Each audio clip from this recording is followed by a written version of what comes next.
How's it going, everybody? My name is Hyden. Today I'm going to show you how I set up the scenes for my low poly animation using Cycles Render.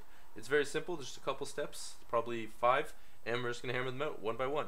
So the first thing I'm going to do is the same thing I showed in my last tutorial. Go to User Preferences, press System, and then go down here, switch the compute device from None to CUDA. That way, you'll be rendering off your GPU, not your CPU, and that'll increase your renders significantly. But that hasn't actually been applied. You can't really see my hand gestures there. I was doing quotations. You need to go over to the render panel where this new option appears, device, change CPU to GPU compute. Now when you render your scene, you'll notice instead of having however many cores you have, it's just one going like crazy, right? But to actually optimize this more, I forgot to show this in the last tutorial, you want to change the performance here to be 256 and 256. If you can handle 512, go for it. Basically this is making that square bigger or smaller. So now if I render the image, you'll see it's just one giant block going boom, boom, boom, boom, right? Hammers them out.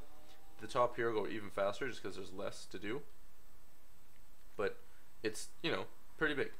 That whole time there, what was that, 10 seconds? 11 seconds? Not that bad. Next thing I always do is increase my render size to 250. This I can only do now because of the graphics card I have. I have a $400 graphics card, so it can handle a higher number. You might not be able to put yours that high.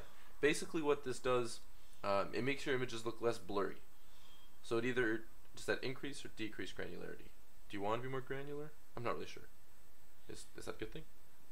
Regardless, you don't want to be blurry, right? It increases the amount of bounce passes going on in the scene, and therefore you get more detailed images. However, like I said, it will slow it down significantly. So if you look now, there's one square.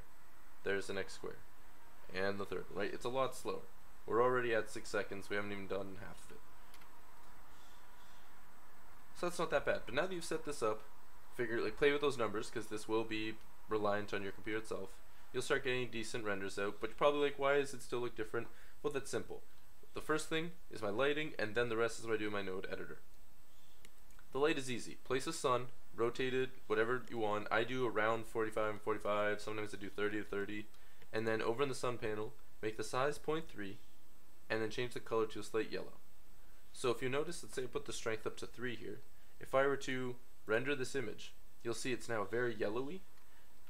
We're obviously not going to want to do that yellow, but it being at 1 is creating a very nice soft glow, sort of, onto all the faces that are being rendered, and that just creates a nice, nice effect.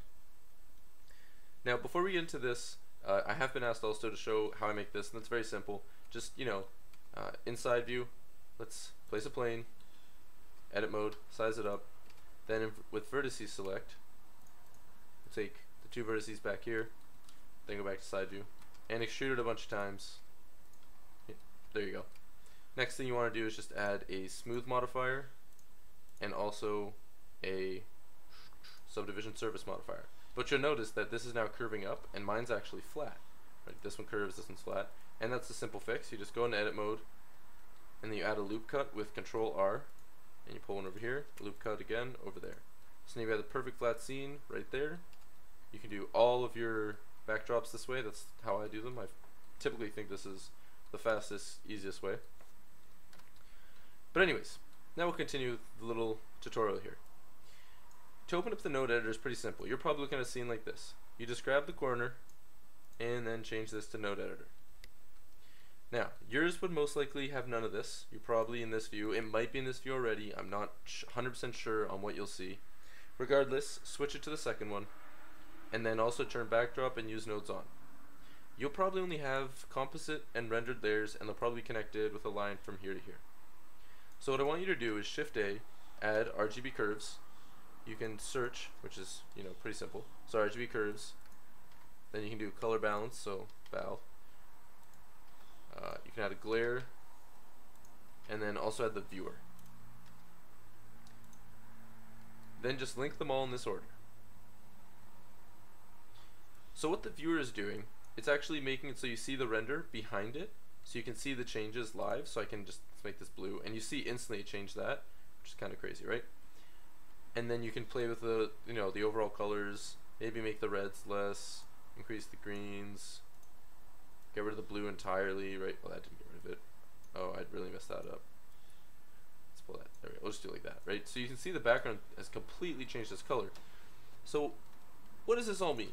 Let's say I had a cube, and we'll put it about here. View the camera to make sure it's visible. Active camera. Okay, and we'll rotate it so you can see a couple sides on it. And there we go. I'll pull this down, probably pull this down as well. So it'll be like that. If I now render this scene, you'll notice something happens. Render image. Here, it just looks normal. It hasn't applied the color. We gotta wait for this to happen, so I might just time lapse this. Okay, so it's getting pretty close to finishing. This is what I want to show off. Once it finishes, you will now notice all the colors will change. Boom. It's all green. It has this green tint to it.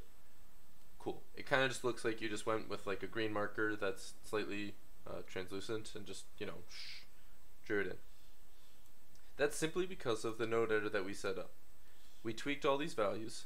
So actually what I'm going to do to show this even better, node view, we'll see the whole image here. We tweaked these values to change what the end result will be. So let's say I actually don't want the greens and I want it to be, yeah, we'll go like that. We'll give it a bit of a brownish kind of glow because, you know, the way I've got the red going, and yeah. Then maybe we'll pull this color correction, make it a little bit more, we'll make it nice dark red. Yeah, looks good. Give it a bit of an opposing gamma maybe. Maybe we could pull this into, just start noticing the whole scene's changing just from these effects. This is when you start getting really cool low poly shadows going on. Like look at how different these three shadows are, right? But it's just a simple cube. I literally just did Shift A and add a cube. But this now looks like abstract art maybe? It looks like a decent piece of art, I guess. So, thank you so much for watching, guys. This was just a quick little tutorial video to show you how I set up my scenes. If you guys think of any better ways, put in the comments below. I'll test them out. If they're good, I'll add them. I'll even do an update video maybe on those changes. But yeah, let me know what you guys think. Let me know if this was helpful. Also, if you have any questions and you want tutorials made, let me know. I'll make them. And I'll make them fast. Thanks so much, guys. As always, I've been me. You've been you. Take care. And don't forget to subscribe.